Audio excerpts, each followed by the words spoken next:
Welcome to the Midlife Pilot Podcast. What is it like to become a pilot in midlife? The challenges are unique, but so are the rewards. Hosts Ben, Brian, and Ted talk learning to fly, growing as pilots, and the joy of flying to destinations. The purpose of the podcast is not to teach, but to share knowledge and experiences. Be sure to join us via Patreon, get access to exclusive content, and impress teenagers with the fact you will even know what Discord is. I may be just an AI voiceover robot, but trust me, there is no autopilot on this podcast, and wings are definitely not level. Okay, checklists are complete. Let's get the show started. Hello, and welcome to episode 61 of the Midlife Pilot Podcast, where we talk all things flying and aviation to midlife. My name is Ben. I'm a commercially rated pilot here in the Atlanta area, flying a Cessna 182 that I affectionately call the Beast. As always, tonight I have with me Brian, a private pilot that is also tailwheel endorsed, living in Nashville, home of the Bachelorette Super Charlie, flying a Cherokee 180 named Lucy. Hey, Brian. How's it going, Ben? I'm super excited about this topic tonight, by the way. So I'm glad you guys are here. I'm glad everybody else is here. Yeah, I'm excited as well. Also joining us from the West Coast, Portlandia, we have our sport pilot extraordinaire, Ted, who's flying a Flight Design Charlie Tango Lima Sierra, also known as the CTLS Egg. Welcome, Ted. How's it going? Hey, doing well. Thanks. Awesome. We broadcast live on YouTube Tuesday nights, 8 p.m. Most of the time. That's 8 p.m. Eastern. You can find us at youtube.com/@midlifepilotpodcast. Live chat is open. We've got a lively crowd tonight. It's great to see some faces in there, familiar faces and new faces. For this episode tonight, we're going to be, forgot to mention, the audio podcast can be found on iTunes, Spotify, or wherever you get your podcasts. And don't forget, you can email us at your feedback, your comments, suggestions, whatever you'd like. Email us at midlifepilotpodcast@gmail.com. I, too, am excited about the episode tonight. I thought long and hard about it because got a little bit more hours than you two, and I don't know how long that's going to last, but I do, and I've had to kind of go back further in the memory to figure out how I was able to build up my confidence. But that's what we're talking about today, 5 ways to build confidence as a newer pilot. So, Brian. Yeah. What's up, man? I love that you're like, I just had to go to the darkest recesses of my memory to see if I could even pick up the most faint memory of what it was like to not be confident. Is that what you were saying? Is that what you were saying? What I was saying is I have a hard enough time remembering what I had for breakfast this morning. So it takes a significant amount of effort to remember what I did 4 or 5 years ago. That's all I'm saying. I understand. Well, we got some housekeeping I know you want to get us through. So. Absolutely. We've launched our Midlife Pilot Podcast Patreon. You can join us. We have 3 different levels. 4 levels. Yeah. Lando-matic, $1 a month. We have Hershey Bar, named after the wonderful Piper Wing, at $5. We have the Beast Stole Kit at $9 and caps available at $22 a month. Each membership level has its own set of benefits that builds on each other. So the response we've gotten so far has been truly overwhelming. We're very grateful to all those. Ted, I think you have the list of new Patreon members since the last episode. I do. Yeah. I wonder if people get why caps available is 22. It had to be explained to me. So maybe I'm the only slow one. Yeah. Well, you got it eventually. Yeah. So, the caps available is $22 because of the Cirrus SR22. And so, yeah. There you go. I don't think the others have the numeric fun, but that one, it was kind of it needed to be there. So. Yeah. And, by the way, I hate to, it means a lot that people have raised their hands in support. It takes a lot of energy and effort for our meager brains to come up with something substantive and helpful to folks, especially when we're not instructors, right? We're just kind of, your pilot friends, or we're kind of hanging out and, saying what our experiences are. It means a lot for people to raise your hand in support of what we're doing. And it was a carefully thought about decision to launch a Patreon, and we were really intent on making it a valuable thing. And I think that one of the things it kind of reminded me of, this is maybe a little bit of a tangent, but they say whenever you're doing something that you love, and you're putting it out there, like say you have a YouTube channel or whatever it is you're doing, try to find 1,000 people. If you can just get 1,000 people that are with you and support you, and that you can kind of have a symbiotic relationship with in that way, then that is ultimate success. And people tend to reach way beyond that. I would rather have a much more substantive, stronger, well-intended, just a constructive, happy, positive place with a small, we understand that we're sort of, shrinking our orbit in that way. We always want the live chat to be out there for everybody, but we understand that, there's a lot of people with Patreons and there's a lot of things you can do. I have my own Patreon for my things, and I am always so grateful for that, because as a freelancer, it's like, this is kind of part of what I'm doing as a kind of a job. It doesn't mean that I make anything. It's not about getting ahead. We're just trying to cover what we're doing and paying for all the tools that we use in the background. And when Ben needs a new mic before he loses his mind, we can actually get him a mic. So it just means a lot. Sorry if that's a bit of a tangent, but I just felt like that was something that needed to be said. We're not here just to try to fundraise. So that's really where I'm coming from. Yeah, I totally agree.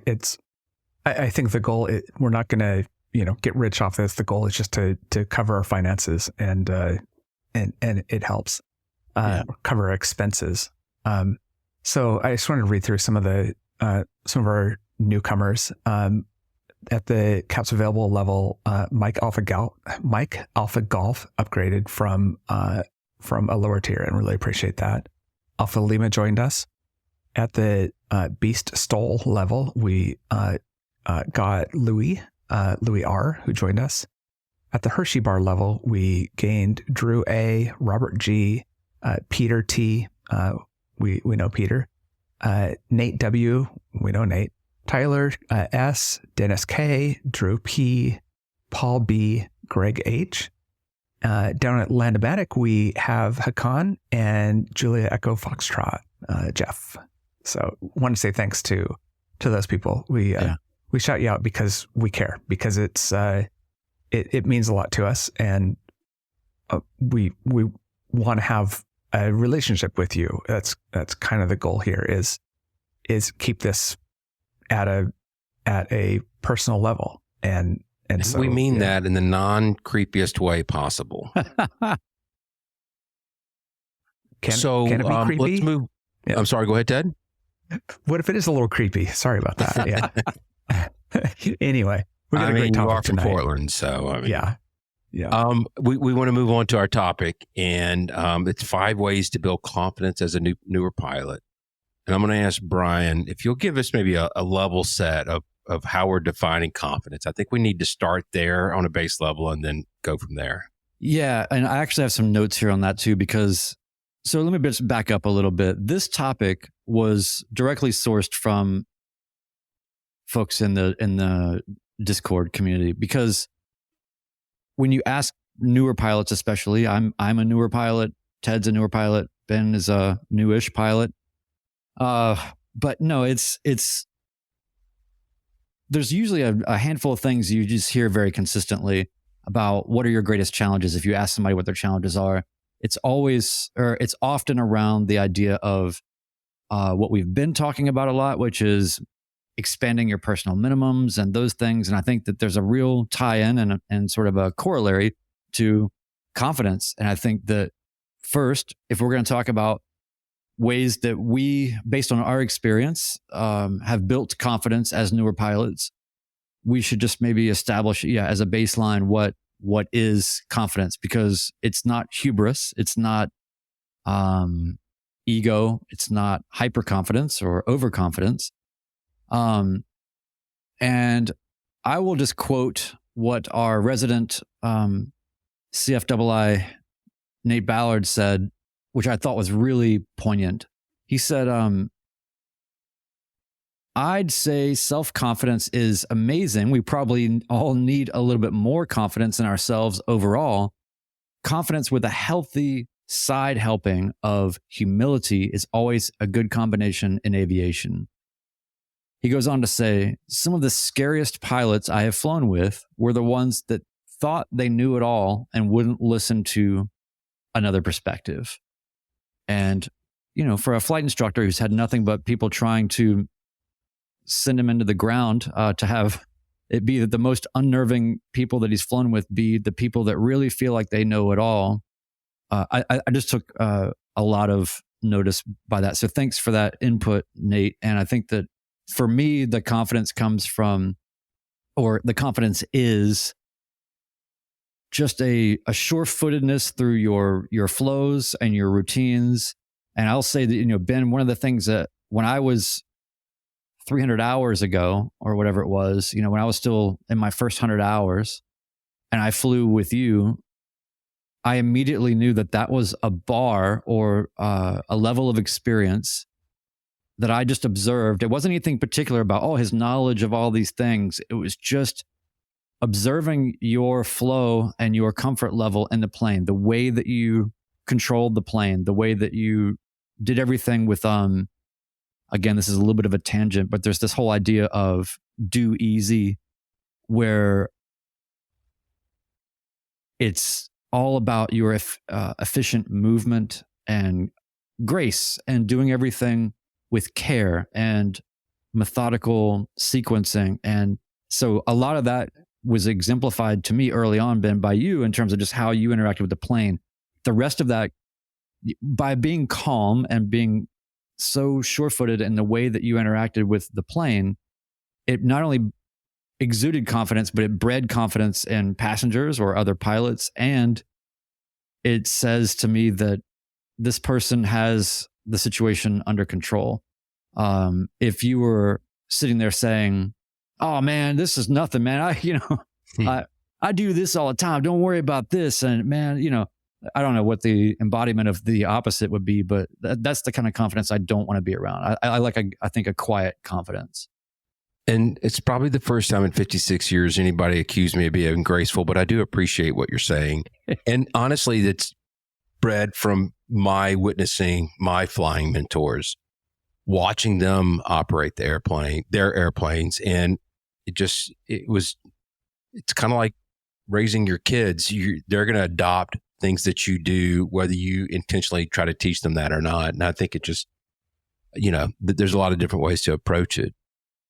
Ted, did you have some audio that we wanted to play? I believe you do. Yeah. I that was good from Brian defining it. One of the things that for me about finding peers was I can find people at the airport, but I can't necessarily find people that are in my age range and in my kind of type of flying career, if we want to call it that. And so having a community is really important. Having people that have the same goals. If your goal at 100 hours is to time build to 200 hours, you have a certain way of approaching that. If you're 100 hours and your goal is to have fun for another 100 hours, you are approaching that a lot differently. And that tends to be what our crowd does more. So anyway, having that community and having people that are close and can give you feedback is what's important to me. Mike Alpha Golfs is a doctor, a friend of ours. And so here's his feedback. A quick story about the topic of the week. I'm a doctor at one of those big academic medical centers. My patients are pretty sick and are all admitted to the hospital. I've got one of those sprawling teams you see on TV, med students, interns, residents. Last month, I told one of my residents that despite being clearly smarter than me, they were on track to be one of the most dangerous doctors in the hospital. They were always motivated by doing what they thought was right for the patient, but they wielded their intelligence like a weapon. I said if they persisted in disenfranchising everyone, they wouldn't have any colleagues. And a doctor without a colleague is dangerous. There's no one to bounce ideas off of, no one to call you out, no one to say, hey, have you run into this before? But you got to be vulnerable to accept that someone else might have a better idea. Fast forward to this week and unrelated conversation. My non-flying husband and I were chatting, and I said, really, the only pilots I know beyond my CFIs are part of this podcast. It occurred to me that my doctor advice applies to the pilot me. I signed up to be a CAPS member. It was right for me. I'm sure the guys appreciate support at any level, but that's not the point. The point is, your practice is only as good as the community you build around you. Listen to Mike Patey talk about this in his latest video on aviation safety. Your CFI is there to instruct, and your pilot community is not a substitute for that. But community is just as important. In this community, I've had a weeks-long discussion just about personal minimums. I've shared my and listened to others' mistakes and growing pains. This community adds to my confidence as a pilot and my safety. So, cheers, and happy Mardi Gras. Yeah, I really appreciate that. And the idea, it's something that, Brian, you kind of reminded me of, which was telling your passengers to, especially if you have pilot passengers, to point things out, and that you're not the smartest person in the cockpit, and getting that feedback is really important. And I've done that with flight plans and situations of taking people from this community and saying, hey, what do you think about this? What if I had done this? And it's having friends, having people that will give you the honest feedback, not the people that only say, well, it sounds like you're doing okay. You need that honest feedback. Yeah. And before we come to you, Ben, I just wanted to say, it's not lost on me either that what a great comment, by the way, what a great bit of feedback for us to get. Both of them have to do with, these are things to not play around with. We're not, working with flower arrangements, the lives are on the line. And so, granted, I guess you could have, a particular floral situation that would be particularly scary that I'm not aware of, but generally speaking, lives are on the line. So Ben, what say you? So, I've talked about it before. To gain that confidence, and Captain Todd has mentioned this in the chat a little bit, you've got to get yourself in a little bit more uncomfortable situation. We have to stretch our boundaries. We have to take steps, whether they're baby steps or giant steps, in doing different things to build onto that foundation.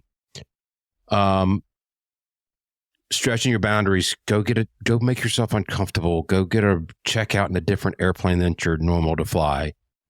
Go get a new rating. Go get a new endorsement. There's a lot of different ways to approach that. There's one thing that I discovered that is actually, as somebody that's at 995 hours, I felt made a pretty big impact in my confidence level, even though it was pretty high, I recorded my first journal entry critiquing my own flight. And my whole point was to be completely honest.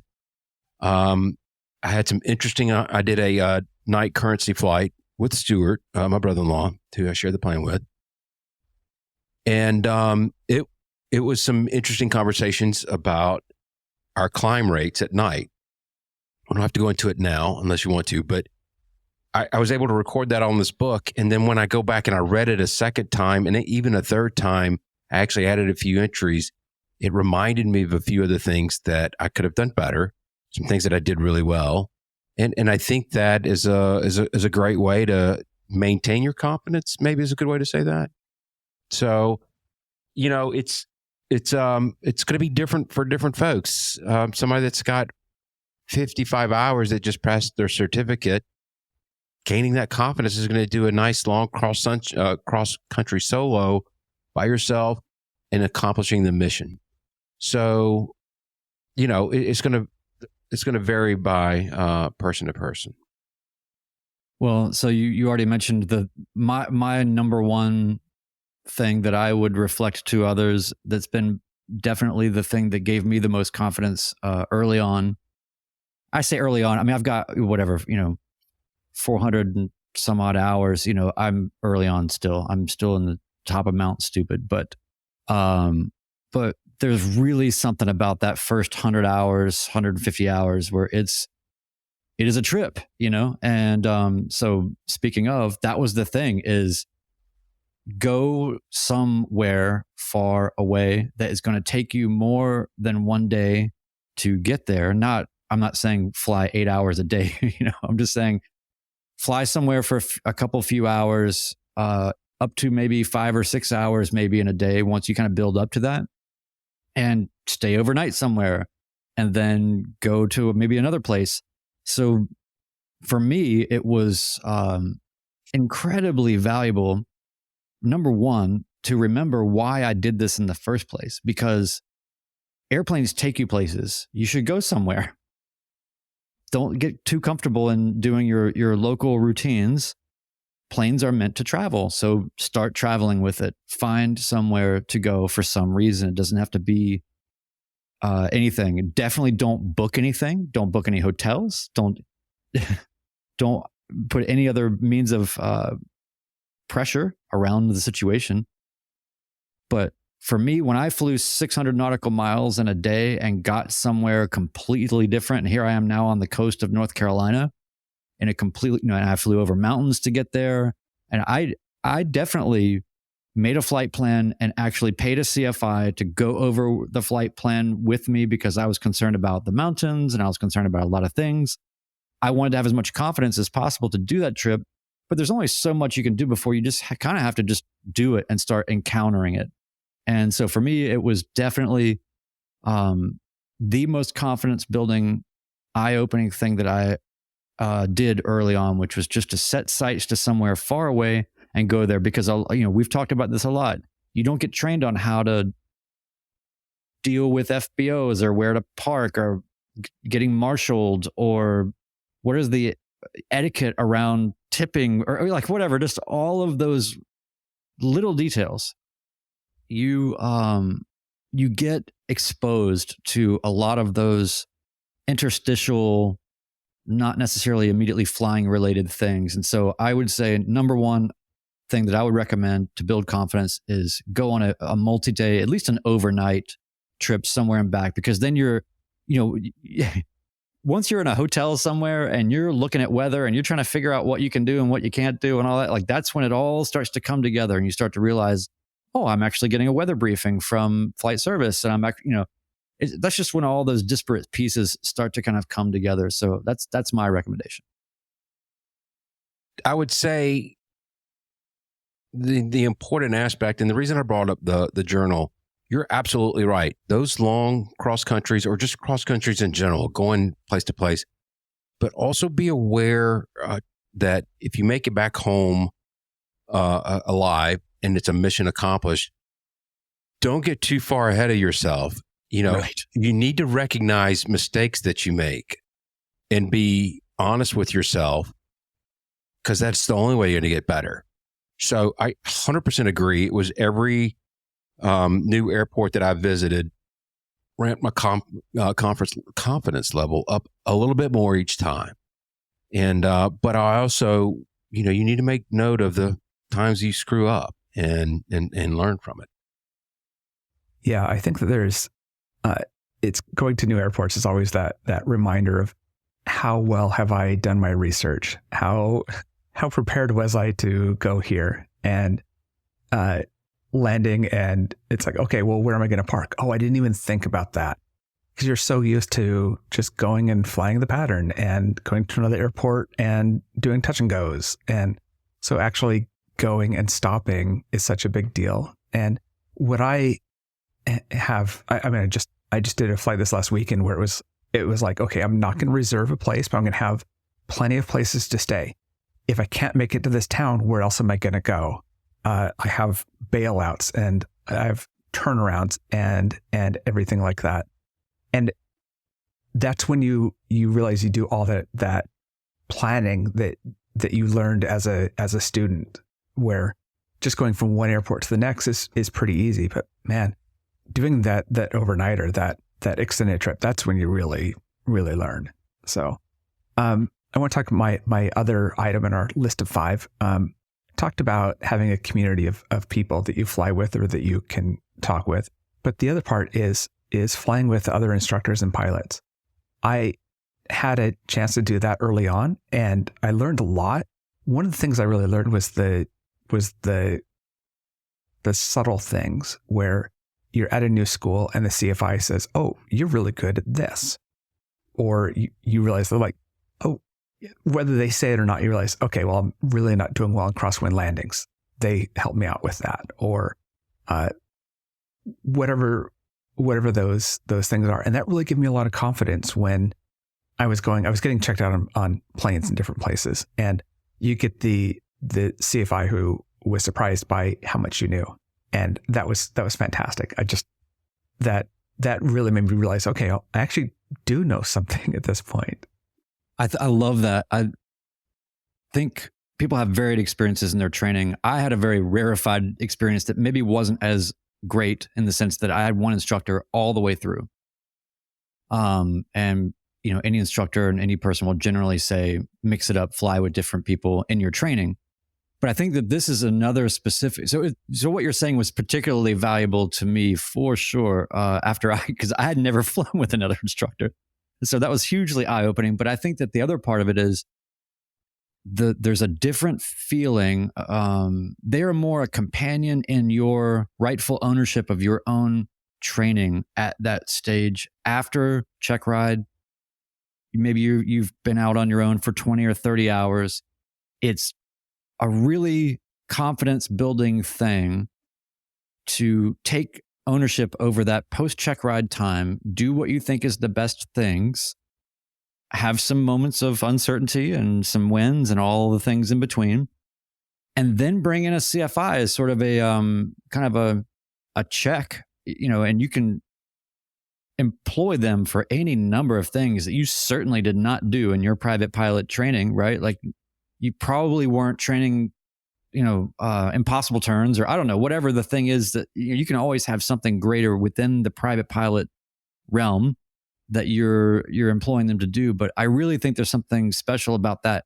What you're talking about, Ted, with the whole, hey, you actually do this pretty well. For me, it was, the one thing I would always get from any instructor I flew with after is they would say that they were always really happy to see how much or how well I used trim. And I tried to tell them I fly with it exclusively. But as a secondary control, I definitely have leveraged my trim skills. But at the same time, they would call me out on other things, and they would say things like, when we debrief, and they say, when you are just fully eyes outside and not even thinking about anything in the plane at all, like you are spot on. It's just, it's a different level than just a teacher or an instructor saying, hey, eyes outside. When they're giving you more specific things to do later on. So those things really breed confidence, because you're going to have your idea of what it is that you've been doing well and maybe what you haven't been doing well. And then you can kind of compare and contrast that with sanctioned instructor. So that's a really good thing. And so anyway, yeah, I love that. And other pilots are always going to show you things that maybe you like and some things you don't like. Yeah. I thought of an analogy with yours and Ted's comments. Professional golfers, when they reach the PGA, do you think they never see an instructor ever again? The answer is no. They see an instructor. They keep coaches every week, and they're constantly being watched. They're constantly being trained. And I think there's the same analogy. We need to continue to have somebody check us. Airline pilots are going through recurrent training every 6 months. I mean, it's not like it's you learn it and you're done. Number 4 of our top 5 ways to build confidence is doing advanced or recurrent type training, lost on thrust on takeoff, emergency drills. Brian, I think you had a couple others that you were going to mention. Well, it's not an episode of the Midlife Pilot podcast unless I bring up anything to do with tailwheel and That's right. Wonderful Geek. I wanted to give you that one. Thank you. So you served me that softball. But like we've had some recent landings, videos shared in the Discord, some pretty gusty, wild landings that some of the folks in there have, done in some pretty adverse conditions. And they always say, those that have had tailwheel experience say that that's really what got them through those kind of conditions with some confidence. I 100% say that, for me personally, it raised my confidence exponentially because everybody can remember what it felt like when you were learning how to land, how you feel. There's always like the last few seconds of a landing, you kind of feel like a passenger a little bit, and you're trying to figure out how to smooth that out or own those last few seconds of a landing, because that's when all the little micro adjustments build up really quickly about whether this is going to go well or not. Of course, have a solid approach and all that, but I'm saying there's just something about that last few seconds, man. Once you go through tailwheel, that's where you really feel like you are attenuated to those final moments and alignment of a landing. So I would say that for sure. And I wanted to, emergency drills. There's a lot. I guess I just want to draw a distinction between.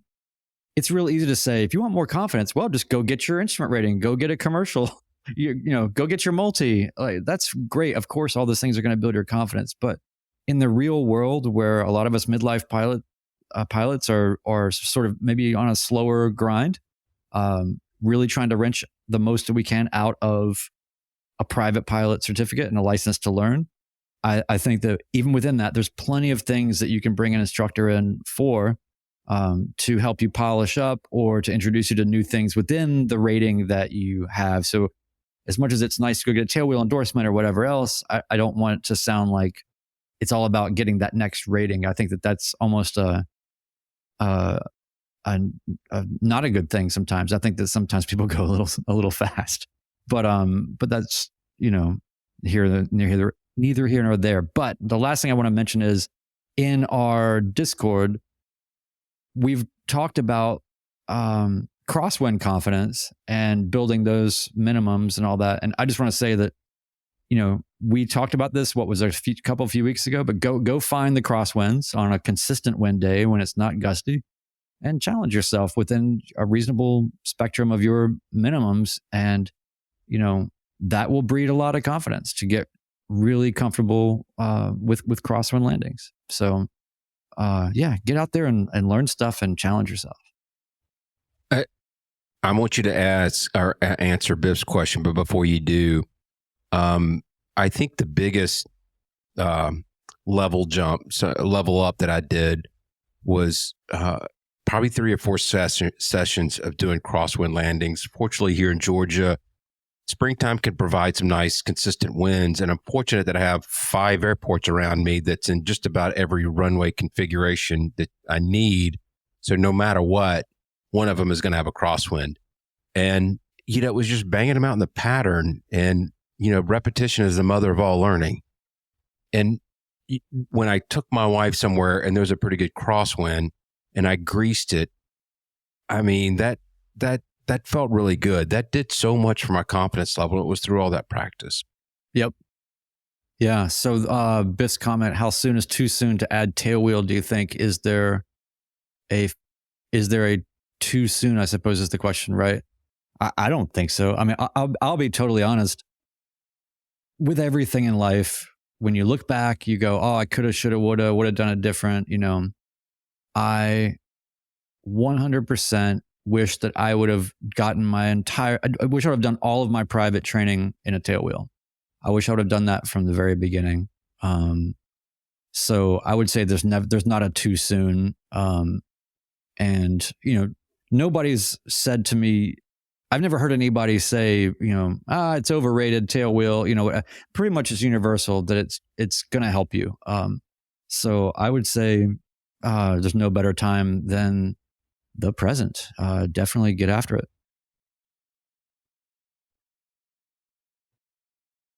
Yeah. I'll give the counterpoint to that though, which is, man, get your ticket, give yourself a break. Yeah. I mean, yeah. it may be 5 hours, it may be 50 hours. There's not that huge of a rush. You're okay.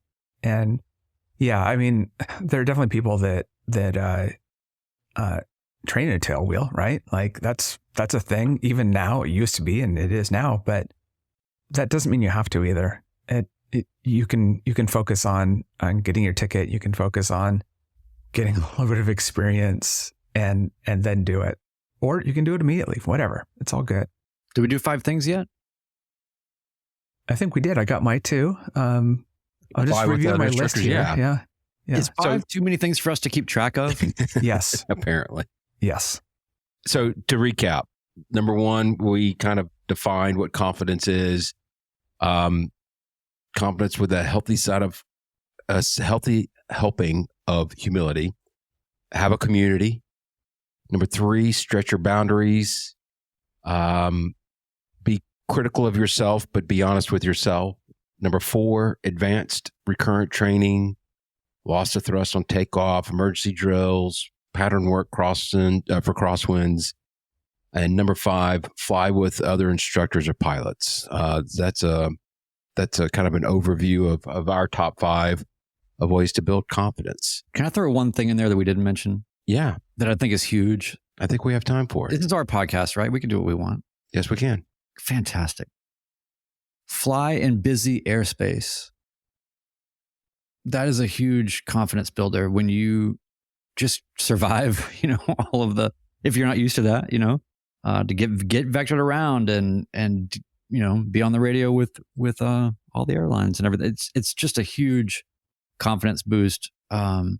If you are a person that flies at primarily a non-towered airport, go find Deltas and Charlies and start landing at those places. You don't have to go hit a Bravo. Just get into busier airspace and do whatever you can to cultivate comfort on the radio, and just that feeling of I'm still ahead of the airplane while you're dealing with all that. That is a huge thing.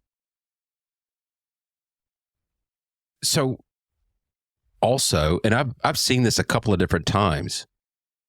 If you've been training out of a busy airport, go to an untowered airport. I've heard guys say that they're very nervous of going into, it's specifically a busy non-towered airport.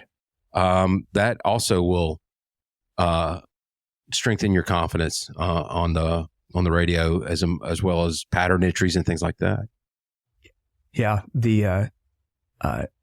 there's such a difference on quiet, untowered, uncontrolled, a busy, uncontrolled, towered. All those are so different. I trained at a busy, uncontrolled, and I didn't do a ton of work in a Delta until I got my ticket, and I wasn't super comfortable with it. I'd get flight following, half the time. Now it's like flight following every time that I'm leaving the area. I'm so comfortable with it. I'm comfortable talking to my tower, all that. I just love flying out of a Delta. It took me a long time to get to that, but it's like, man, talking on flight following now is just, I just love it. Yeah. So the other thing, I feel like I've mentioned this on here before. I think I had some of the strangest training experience in the sense that I was up until 2 weeks before my check ride at an insanely busy untowered airport. That then all of a sudden a tower opened and it became a Delta. So it was a huge benefit to be in familiar surroundings in terms of the terrain and the runways and the taxiways, and just everything's the same. But now you're talking to somebody. At the same time, it was very hard for not just me, but everybody. So it was quite entertaining to hear people coming into the airspace and making a CTAF call, to John Tune traffic, and then a tower, answering them. It was good. So when I was doing my check ride, the TPE was going to come out to my uncontrolled field, and the day before she said, "Can you come out to the Delta?" And so my first sign off to fly into a Delta was to do that. And sitting on the ground. I'd never parked at a Delta. Obviously, I trained and everything else, but I never parked and shut down the plane and needed to do a run up with no run up areas at the airport. And so thankfully my DPE helped me through quite a bit of that. But so I've got to say that's kind of the similar thing of like, oh, surprise, you have a tower, to, surprise, your check ride is going to be done at a towered field. Surprise. So, yeah. Yeah, I really like Eric Grizzly's comment. Don't let your mistakes completely derail you. You will make mistakes in the moment, note them, then move on and finish your flight, reflect it on the ground. I couldn't agree with that more. You have to put it behind you and aviate, navigate, communicate, and then try to figure out what you could have done better when you get back to the house or when you get back to your car, whatever that may be. It's kind of like having a terrible like first date with somebody or something where you just say a bunch of dumb things and then you're sitting there laying in bed after the date just being like, oh, like why? What was I thinking? Why she doesn't? Nobody cares about dinosaurs. Like, what am I talking about? She doesn't care the difference between a 52 and a 53 Chevy truck. Like, well, Erica said something earlier that we wanted to go back to. Oh, yeah. And she said she didn't feel comfortable in planes until 400 to 500 hours. Until then, it felt like I was always forgetting something or going to do something wrong. Hard to be confident if you aren't comfortable. Yeah, that was my experience with being comfortable on the radio. Was it? I was still so wrapped up in the plane for the first 100, 150 hours. And it's just getting that level of processing your brain to the point that you can handle that. Well, it may seem like a lot to somebody that maybe has 100 hours, just to have somebody say, well, it took me about 400 to 500 hours. But I think that is a really, really fair assessment. And I think that's probably about how I feel. There's stages of that. But I think that's totally fair to say. And nothing's universal, but there is something about you don't know what you don't know. And, there's a lot of people with 150 hours that are a little too cozy. Has JJ, for those that are in the Atlanta area, especially the northwestern part of the city, my friend AJ here has started a group called the Grand Order of Perpetual Lift, where it's there's 4 or 5 of us that get together. We're pretty, we're within a probably 10-mile radius of each other, and we're at different stages. Some of us just got our tickets, our license. Some of them are airline pilots, and it's kind of it's all over the place. But it's really good to be able to sit and have a beer with somebody face to face, and talk things out. I have questions about my next step in my adventure, and there's some guys that are ahead of me that are going to have some great feedback. So AJ, thanks for bringing that up. And I think we're on in next week or so for the next meeting of the Perpetual Lift Club. Brian, I believe you have some we got a couple more feedbacks we want to get to here. So I've got we're going to go to I guess what we're calling the midlife mailbox here. And this one's a little long, but I think it's fantastic. And we are definitely behind on this and looking to incorporate more of these. So thanks for sending these in to midlifepilotpodcast@gmail.com. And I'll just get into this one if you guys are all right with that. Do you guys have warm blankets and a cozy fire and all that? You good to go? No, this is a good one. Yeah. Okay. That was Ted. You need to work on your Ed McMahon skills. I just poured myself another glass of bourbon, so I am really ready to go. All right. Here we go. From Adam R. Thanks for sending this in. He says, "Hi guys, I really enjoy the show and I really like the new format. Nothing against the OG midlife pilot Chris Moran, but the way you guys just sit around riffing on aviation resonates with me. Thank you. Anyway, I think Brian's statement that at our age, it's been a long time since we've had to do anything that we're not already very good at is a very profound observation. We know that we're not immortal, and we have very high expectations and standards for ourselves. That said, I'm going to relate a story about a recent flight I had where I really scared myself. I'm in the panhandle of Florida, and I passed my check ride on Halloween 2022 at 52 years old. What this means is that I did all of my training in the Florida summer and fall, fairly calm conditions. All of a sudden, just as we're getting into the breezy part of the year, I'm turned loose to go fly wherever I want. It still feels illegal. I know that feeling.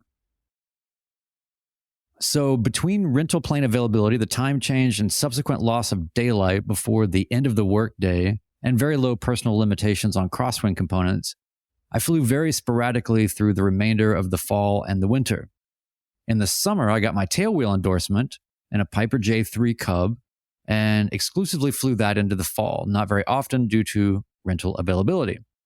Anyway, I decided to go do a short flight with a CFI to reacquaint myself with the 172 and did fine.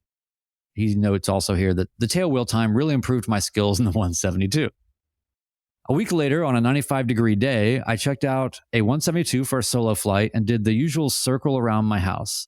But there was quite a bit of thermal activity and the flight was pretty bumpy. I decided that between the heat of the day and getting bounced around, I would just take it back to the airport. I keyed up on the notoriously unreliable automated weather, and it was consistent with the winds I had taken off in. Thinking that I was being cautious, I overflew the airport in the upwind. It's an uncontrolled airport. To Romeo 4. So I overflew the airport in the upwind to check the windsock. Confirmation bias reared its ugly head as I looked down and saw it parallel with the runway and indicating a fairly stiff wind. I glossed right over the fact that it was 180 degrees from what I was expecting and interpreted it incorrectly. On my first approach for 3.6, I was not losing altitude or airspeed and started second-guessing myself, a self-inflicted helmet fire. So I went around. The second time I got it down reasonably well, realizing I was going to land longer than usual, but not a problem with the length of the runway. Even taxiing back to the ramp, I was going back over my flap settings, power settings, everything I'd done, and I couldn't figure out what I'd done wrong. It wasn't until I was almost back to the ramp that another plane radioed that they were entering the pattern for 1.8, and it dawned on me that I had landed with about a 10-knot tailwind. I fessed up to my mentor, and he just laughed and said, "I've done that. I got out of the plane and dropped to one knee shaking. You're going to scare yourself every now and again. I doubt you'll ever make that mistake again. That's how a pilot becomes an aviator."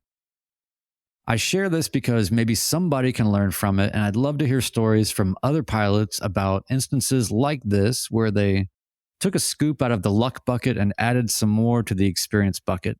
Keep up the great work on the podcast. So, yeah, that is awesome. We've all been there. We've all done that. Ben probably has a lot of things he's not telling us. I don't know, but I'll tell you one right now. I've told you this before, and I'm pretty upfront with my mistakes. But I landed on a wrong runway at a Towered Airport. Oh yeah, down in New Smyrna Beach. Triangle, 3 surfaces, 6 runways in a triangle configuration, and excuse me.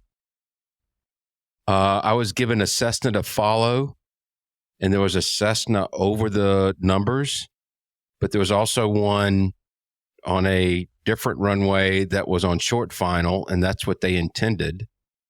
And when I looked out to my left, because I was in a left pattern, I didn't see the one that was on short final, but I saw the one that was over the numbers, so I just assumed that was the runway I was going to be fine.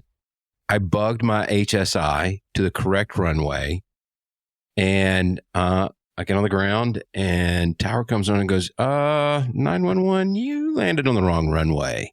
I looked at my HSI, and I'm like, he's right. I was like, oh, I'm so sorry. I was very apologetic. And he's like, Happens here all the time. Don't worry about it. Just, pay attention. I have one real quick. By the way, and Ted, I know you want to speak to this, but I can't help but Nathan Ballard's comment here of, I can fill up 10 shows of Midlife Pilot podcast episodes with the dumb things I've done in aviation.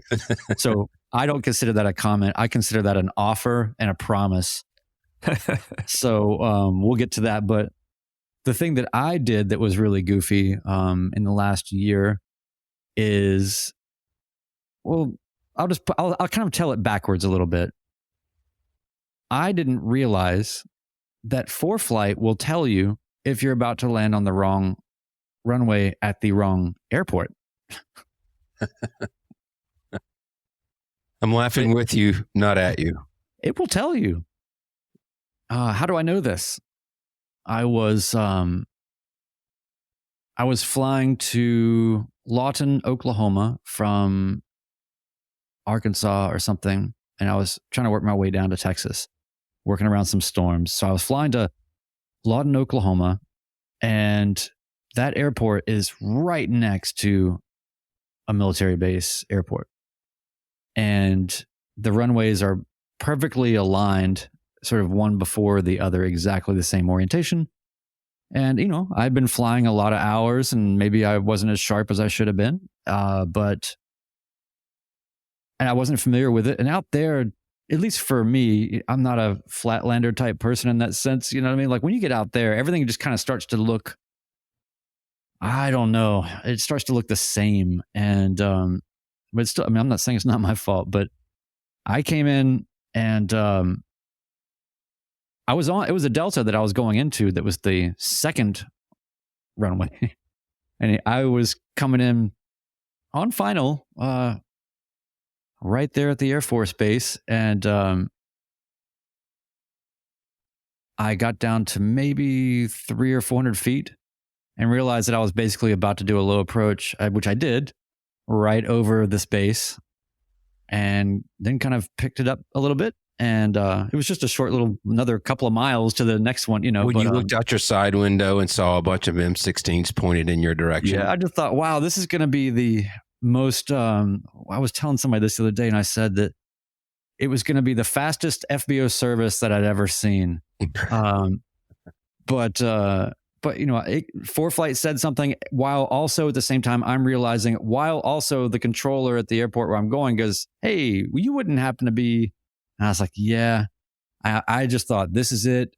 I made it this far. Here's where I get my number to call. Here's where this is where it happens for me. I made it this far. Be happy that you made it this far.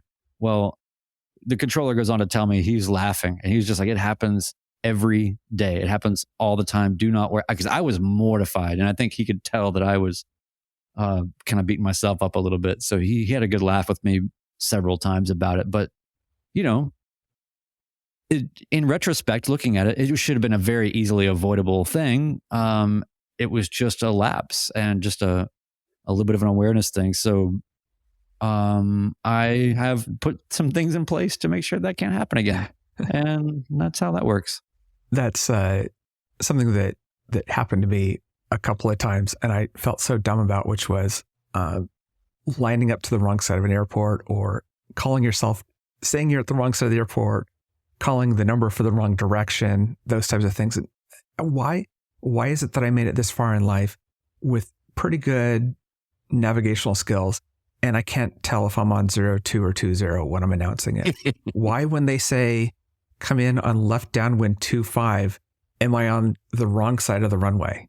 There was one approach that I did to my home airport. I called it in the wrong place. I realized I was in the wrong place after that. Nobody was around, thankfully. It was about a month later that someone I know, I heard them in the same position doing the same thing. And I said to him, like, hey, yeah, I did that too. Like, it's okay. Like, we're all okay. Ben?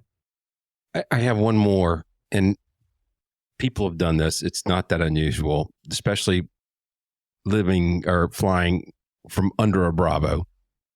A very busy Bravo. The timing of this one is what really hit me hard. But do you guys remember the Vegas Bravo Buster? Yeah. Everybody does. and his attitude on the radio. Well, I was in a discussion forum with somebody. I'm like, how could somebody be so obtuse, and how could the blah, blah, blah? I fly down to my sister-in-law's house in Griffin, and I'm taking my eldest son, was in college at the time, and they're under the shelf, but there's a corner of the shelf that goes down to 4,000 feet.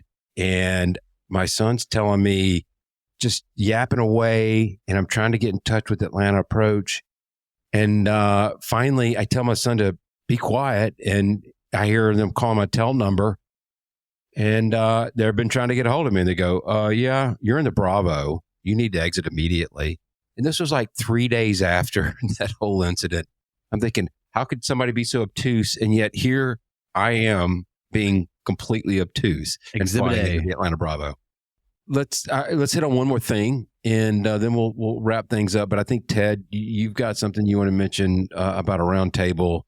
Yeah. I think it's a great way to end the discussion about competence. Yeah. We kind of glossed over it, but in Mike Alpha Golf's comment, he was talking about Mike Patey at a round table. And I wanted to emphasize that, and we'll put a link in the show notes, but it was on Brian of Experimental Aviation's channel, and it is himself, Josh of Aviation 101, Blanco Lirio, and Mike Patey doing a safety roundtable. And it's basically an hour and a half Zoom, and those are all such amazing people.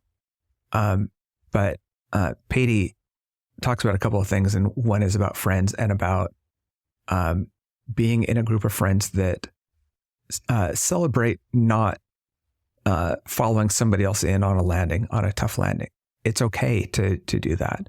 And they go on and they talk about the need to celebrate doing safe things. And he actually kind of goes off on a rant about the Cirrus parachute and how in aviation we need to stop being so macho to pretend that we're better pilots than would ever need a parachute. And he actually talked about being in, I think he said he was in Vegas when he had an emergency in a Cirrus recently. So I'll make sure to mention that or drop that into the show notes. But it's been a fantastic discussion about safety, and it really tied into all of this with the whole friends who support you in aviation concept. So I want to bring that up. And Ben, talk about the fly-in, we want to please. remind everybody about the Nashville fly-in, April 26th through the 28th. We're going to have a base of operations very close to John Tune Airport. That is Juliet Whiskey November. The Midlife Pilot compound is sold out of rooms. However, we're planning on it to be the center of the universe for the socialization aspect of it.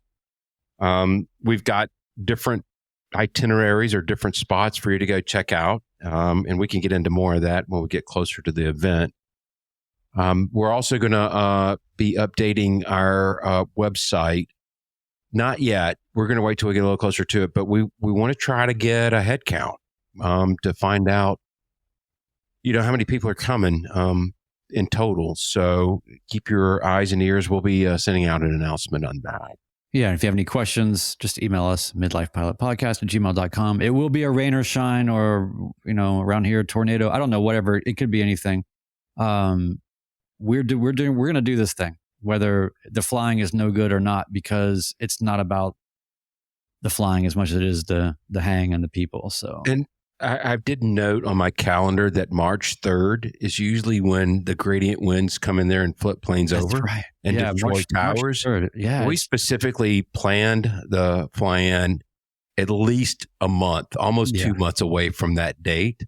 Because that's kind of the date that we have to be careful of in Nashville specifically. Smart. Well, I guess we're pretty well wrapped up here. We unless are. you guys have anything else? Ben, why don't you take us home? Yeah, join us at Patreon, patreon.com/midlifepilotpodcast. Check out our merch store, store.midlifepilotpodcast.com. Next week, we're going to be talking about in episode 62, 3 ways to combat complacency. I have a specific interest in that because I did hit a plateau for a little while. And we really appreciate everybody joining us on the live chat from the YouTube stream. And we'll sign off episode 61 of the Midlife Pilot Podcast. Good night, everybody.